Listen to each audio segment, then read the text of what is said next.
Quelles sont tes racines et tes fondations? Ah, mes racines. Alors, je ne sais pas dans quel sens tu poses la question, mais mes racines, c'est une famille de 12 enfants, dont je suis le dernier. Ça fait beaucoup d'EHPAD à visiter en ce moment, pour mes frères et sœurs. Avec des parents qui nous ont appris l'intégrité, la solidarité, le sens du sacrifice. Mes parents ont élevé 12 enfants et ils ont tout donné pour eux. Ils n'ont rien gardé. Ils nous ont laissé aucun héritage matériel, parce que c'était pas possible. Et c'est tant mieux comme ça, parce que sans héritage, on a appris à compter que sur soi-même. Mes racines, c'est une famille, maman très catholique, lyonnaise, de souche lyonnaise. Voilà. Mon père, Jules Ferriste, mon grand-père était un hussard de la République. Et les deux ont formé un couple assez extraordinaire. Et on fait des enfants qui sont encore tous là, tous présents. Et voilà, mes racines, c'est une famille. C'est une famille pas facile à vivre tous les jours, mais une famille. Voilà. Après mes fondations, ça a été la chance de rencontrer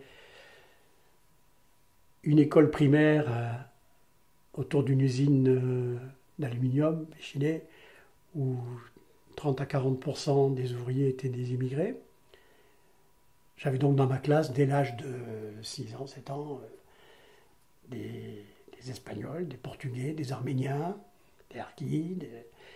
Et j'ai découvert que voilà, le monde était fait comme ça et qu'on était blanc, on était jaune, on était noir, on était fille, on était garçon, on était d'ici, on était d'ailleurs.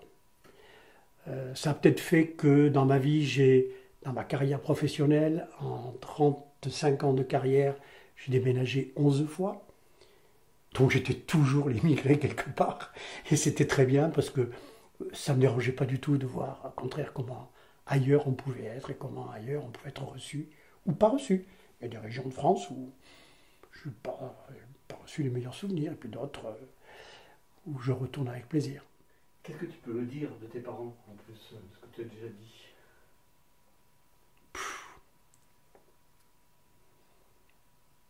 Mon père était un homme libre, très libre. Il était né en 1904, donc pas tout jeune, mais c'est normal, moi je suis le dernier. À 17 ans, il a claqué la porte de chez ses parents, donc dans les années 20. Et il est parti faire ses études en Allemagne. Il a bossé pour avoir une bourse, pour ne rien devoir à personne. Il s'est libéré du joug parental. Il est rentré ensuite avec diplôme en poche. Il m'a même raconté il avait appris l'anglais en Allemagne avec un professeur qui ne parlait pas un mot de français, un Allemand qui ne parlait pas un mot de français. Donc il a d'abord appris l'allemand, et après avoir bien intégré la langue allemande, il a appris l'anglais avec un Allemand qui ne parlait pas français. Alors là, j'avoue que je ne m'en serais pas senti capable, moi. Mais enfin bon, pourquoi pas. Et c'est un homme qui avait le sens de la justice et le sens du social. Bien qu'ayant un poste très important dans son travail, son dernier emploi, qu'il a quand même tenu 35 ans, son attention c'était l'ouvrier, la famille.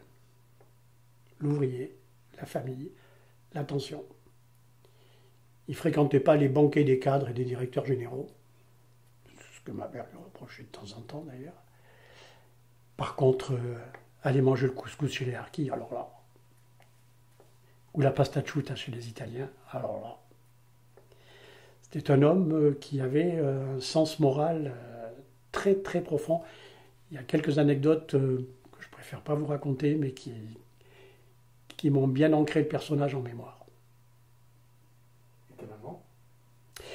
Et ma mère, c'était la maman des années 30, sortie d'une institution religieuse très, très stricte, fille unique, père partant quand elle avait 3 ans ou 4 ans à la guerre de 14-18.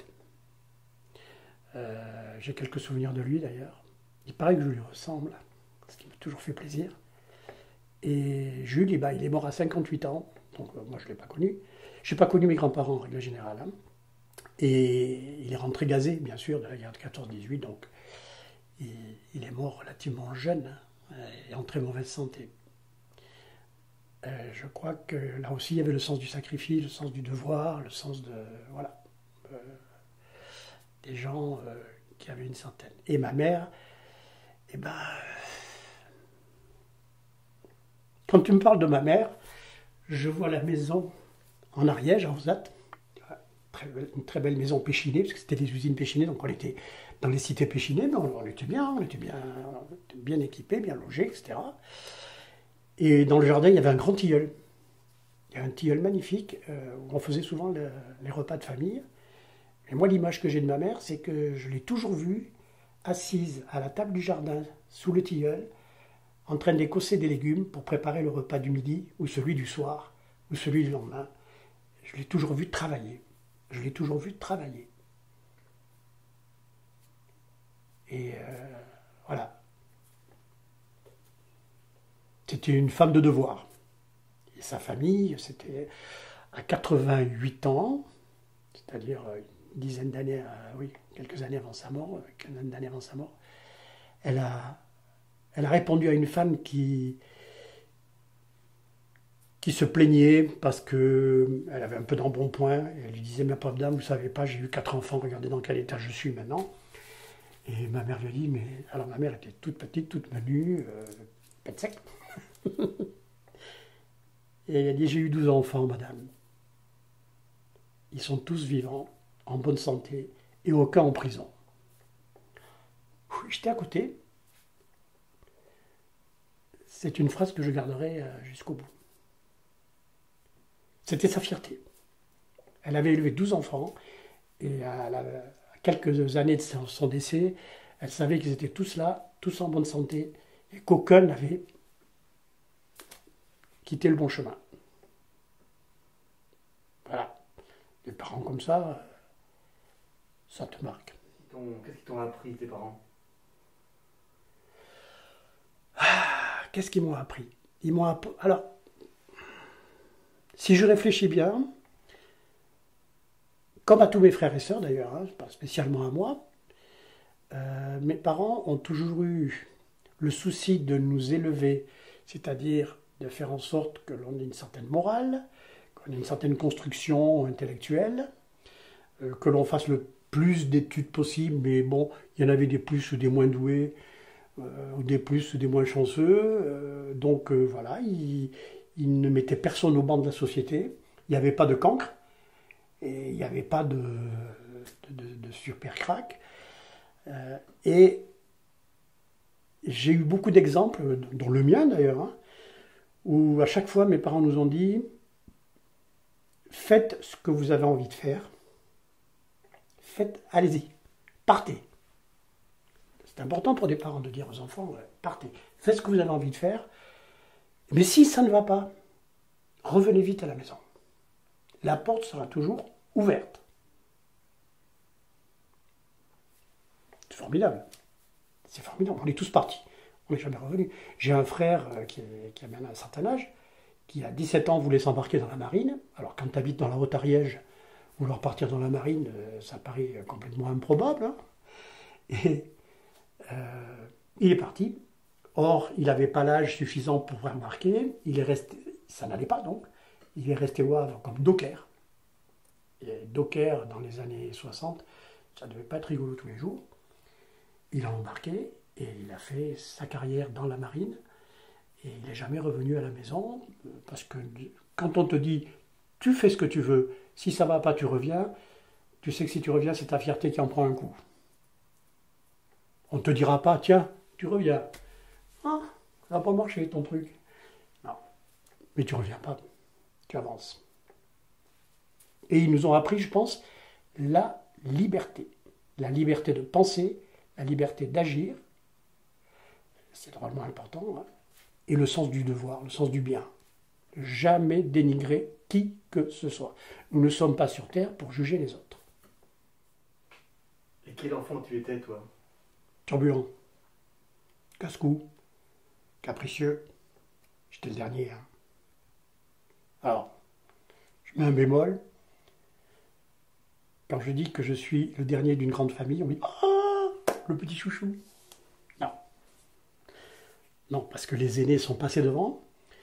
Je pense que les premiers en ont certainement bavé. D'ailleurs, il y en a certains qui sont nés pendant la guerre, hein, ou juste avant la guerre. Donc, moi, j'ai des récits de mon frère aîné qui aujourd'hui a 86 ans, 7 ans, oui. Et qui me racontait que quand ils entendaient les soldats arriver, ils allaient se cacher dans le grenier. Donc, nous, on n'a pas connu ça. Moi, je fais partie de la génération bénie qui a vécu des années 50 jusqu'à aujourd'hui. Je ne sais pas ce que c'est que d'avoir un fusil mitrailleur au coin de la rue. Hein. Moi, j'étais un enfant turbulent, j'étais un enfant désobéissant, espiègle. Je voulais partir avec le cirque qui passait dans le village. En sixième, ma prof de latin m'a récupéré en haut d'un camion d'autoscooter. Je voulais partir avec les forains, faire le tour des fêtes. Je trouvais ça formidable comme vie. Voilà. J'étais très capricieux parce que les grands faisaient des choses que moi, j'avais pas le droit de faire. Donc ça, on va dire. Je cherche pas d'excuses. Hein. J'étais quand même sacrément enquiquinant. Hein. Je reste poli. J'étais chiant. J'étais chiant. Mais bon... voilà, ils m'ont accepté comme j'étais. Tu connais la chanson de Georges Brassens? Papa, maman. Je la connais pas par cœur celle-là, mais il y a une phrase où il dit toujours je regretterai de vous avoir fait pleurer. Il fait pleurer mes parents. Je les ai fait chialer. Parce qu'ils étaient vieux. Ils n'en pouvaient plus, quand ils avaient 60 ans et que j'en avais 18, c'était un fardeau. Parce qu'avoir 60 ans dans les années 60, c'était autre chose qu'aujourd'hui. Et c'est vrai que j'ai compris la difficulté de mes parents à m'élever une fois que je m'en suis sorti. J'ai été moi-même père, très mauvais père d'ailleurs. Toujours absent, toujours avec les clients, avec les vacanciers, avec les animateurs, avec les spectacles. Mon gamin, il a poussé, mais il a réussi. Mais, ouais, nul ne guérit de son enfance. Et j'ai été un enfant difficile. Voilà, la réponse. Quels étaient tes rapports avec tes frères et ta fratrie, frères et sœurs? Ah, c'est difficile les rapports avec la fratrie, parce que quand on est 2 ou 3 frères et sœurs, le laps de temps est plus court, en principe. Et on vit à peu près tous la même chose, avec les mêmes souvenirs, avec les mêmes fêtes de famille. Moi, je suis arrivé après, et en plus, on m'attendait pas du tout. On pensait que c'était fini. Et les aînés qui aujourd'hui sont très âgés, je les ai très peu connus, parce que quand je suis arrivé au monde, ils étaient partis. Ma demi-sœur mon père a eu un premier mariage, il a été veuf, donc on a une demi-sœur. Mais elle a 95 ans cette année. Coronavirus, elle s'en sort, plus forte que jamais. Et voilà, elle est à Toulouse en EHPAD, et puis voilà. Et donc, quand on m'a demandé de m'occuper d'elle, ben, ma réaction et celle de mon épouse, c'était de dire, mais on ne la connaît pas. Ça fait 40 ans qu'on ne l'a pas vue. C'était la première. Mon frère aîné, qui était dans l'armée, il est parti tôt parce qu'il a fallu faire un CAP de mécanicien, machin, truc chose. Il est rentré dans l'armée de l'air, à l'école des mécanos à Saintes, puis à Rochefort. Puis il est parti à Meknès, dans l'armée de l'air, comme mécanicien. Voilà. Et puis les autres, pareil, on leur a dit, il faut avancer, hein. Il faut laisser la place aux suivants. Donc il y a toute une partie, les 3, 4, 5 premiers, je les ai peu connus, sauf une qui était institutrice et qui m'a fait passer tous mes étés à faire les devoirs. Alors, je rentrais, je connaissais le programme scolaire, ça roulait. Ça n'a pas été le cas après au lycée. Et, et puis après, il y a ceux du milieu qui ont vécu d'autres choses, qui ont commencé à se rebeller par rapport à mes parents, que je ne comprenais pas. Et après, il y a là, on va dire, les 4 derniers. Les 4 derniers, on est. Voilà, voilà. J'ai une sœur en particulier que je revois, qui est en Ariège, que je revois très régulièrement, avec qui j'ai gardé des liens forts, avec qui j'ai gardé des souvenirs, etc. Un frère avec lequel je suis parti sur le chemin de Compostelle. Mais quand c'est une grande famille comme ça, tu ne peux pas avoir des souvenirs. On n'a pas les mêmes souvenirs. Nous, on n'a pas vécu la guerre, on n'a pas vécu l'après-guerre. Moi, je ne sais pas ce que c'est qu'un ticket de rationnement. Plein de choses comme ça. Hein, bon.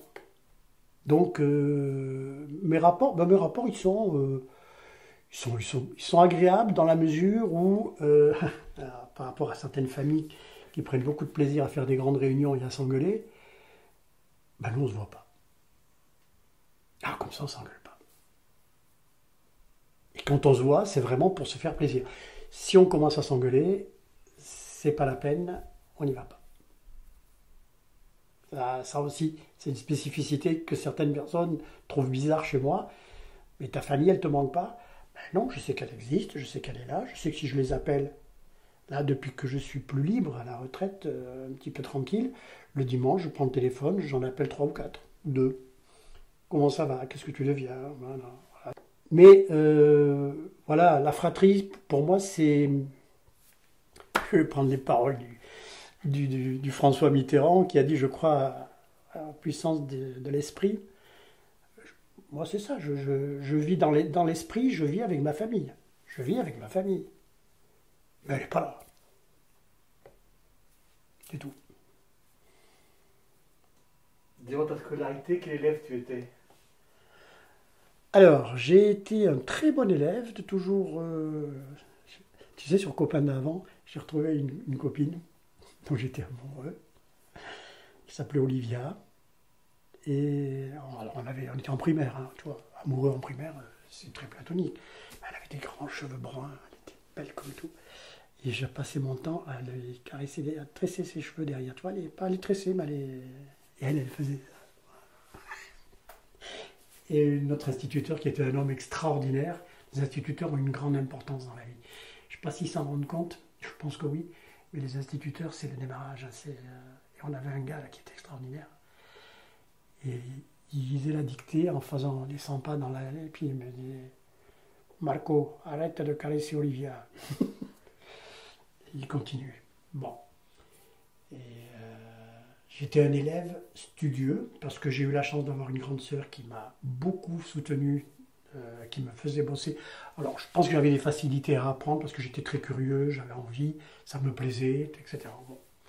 Je suis parti après la 3e, et je suis rentré chez les frères. Parce que un directeur de conscience avait décelé en moi un prêtre potentiel. Et comme, à l'époque, c'était une bonne occasion pour mes parents que je fasse des études gratuitement, je revois encore mon directeur de conscience dire à mes parents « Mais ce petit est admirable, il a une foi profonde. » Alors, ma mère qui était très catho, écoutez bien sûr, attentivement, mon père était plus réservé. Et je vous assure, nous en ferons au moins un évêque. Alors, mon surnom dans la famille, c'est l'ex-futur évêque. Tout le monde rigole. Et qu'est-ce qui s'est passé? Oui, j'ai fait les frères. Bon, j'étais bien, j'étais en pension, loin de mes parents, qui étaient âgés, donc finalement, eux étaient tranquilles et moi aussi. Et je me suis fait une vie à moi, quoi. Je me suis construit ma vie, voilà, tout seul. Et puis un jour, j'ai flirté avec une fille qui était à l'école privée d'à côté, chez les Bonnes Sœurs. Parce que comme j'étais loin de chez mes parents, je sortais pas tous les dimanches. Enfin, je rentrais en octobre, je sortais à la Toussaint, à Noël, à Pâques et aux grandes vacances. Et l'aumônier de l'école catholique où j'étais, à Castres, m'a dit, bah, Marc, est-ce que ça t'intéresserait de faire des tournées cinéma? Donc j'étais opérateur de cinéma, on avait un Super 8, non, c'était un Super 8, ouais, je ne sais plus. Non, c'était encore un Super 8. Et on allait mettre l'écran dans les pensionnats du town, et on passait la vie de Saint François d'Assise ou de Sainte Thérèse d'Avila, etc. Et un jour, bah, je suis allé dans une institution qui existe toujours, je pense, qui s'appelle le Couvent Bleu. Je suis tombé red dingue d'une nana, et l'aumônier s'en est aperçu. Parce que là, j'avais mis le paquet pour me placer. Et puis, j'ai été convoqué par mon directeur de conscience qui m'a dit, mais vous savez que dans la voie que vous avez choisie, ces choses-là ne sont pas possibles. Ah bon? On ne m'avait pas dit.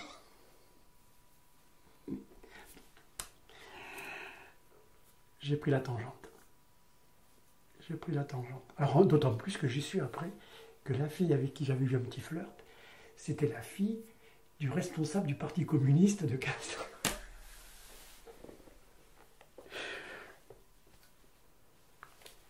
Le hasard fait bien les choses, hein. Bon.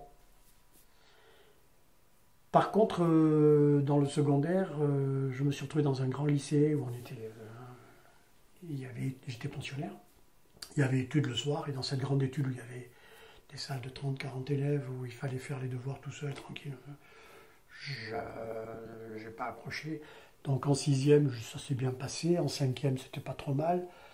En quatrième, ça a sérieusement flanché. Et en troisième, ça a été la catastrophe, parce qu'en plus, les hormones se sont mis à fonctionner. Donc il y a eu un micmac extraordinaire. Donc j'ai été un mauvais élève à la fin j'ai fait des études chaotiques. J'ai fini en droit à Toulouse. J'ai fait une capacité de droit. Et puis voilà, j'ai devancé mon service militaire et je suis rentré dans la vie active. Et comme j'avais envie d'apprendre encore et de travailler, à l'époque, on avait la possibilité de se rattraper encore. On en discutait il n'y a pas longtemps avec nos enfants. On disait à l'époque, on pouvait rater notre scolarité, on s'en sortait. Aujourd'hui, je ne pense pas qu'ils puissent le faire. J'étais un très bon élève au départ. Jusqu'en quatrième, Et donc Olivia, quand je l'ai retrouvée sur le copain d'avant, j'ai dit, tu te souviens de la guerre qu'on se faisait en primaire chez Monsieur Barrault? Elle me disait, ouais. Une fois c'était toi le premier, une fois c'était moi, une fois c'était toi, une fois c'était moi. Alors, toc. Et c'était notre souvenir, quoi. Bon. On se tirait la bourre à la première place. Et puis après, ça s'est bien passé, je te dis, jusqu'à la quatrième. Après, non. Après, ils me faisaient tous chier, franchement. J'ai eu des profs en plus pas intéressants, enfin, que je trouvais pas intéressants. J'ai décroché en maths très très vite parce que le prof de maths ne s'intéressait pas du tout à ce qu'on pouvait apprendre ou ne pas apprendre, comprendre ou ne pas comprendre. Et quand j'ai reçu mes premiers cartons en maths, vraiment des cartons, hein, je dis, ce genre d'institution n'est pas fait pour moi. Mais bon, donc je te dis, après le télescopage de l'adolescence, parce que j'étais quand même dans un lycée mixte, hein, c'était dur. Je pouvais pas être au four et au moulin. Il faut bien le reconnaître.